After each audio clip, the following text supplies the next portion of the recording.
بسم اللہ الرحمن الرحیم.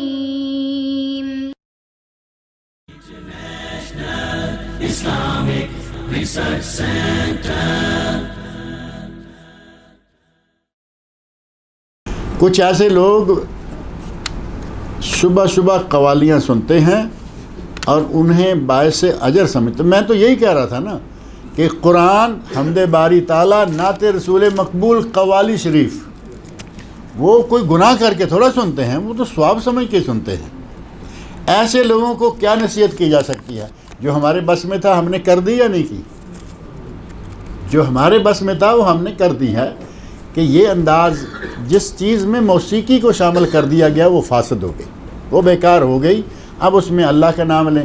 آج حمد بھی موسیقی کے ساتھ، نعت بھی موسیقی کے ساتھ، حتیٰ کہ اب تو اللہ تعالیٰ معاف کرے قرآن کریم میں موسیقی شامل کر دی ہے اور کہا جا رہا ہے موسیقہ اسلامیہ.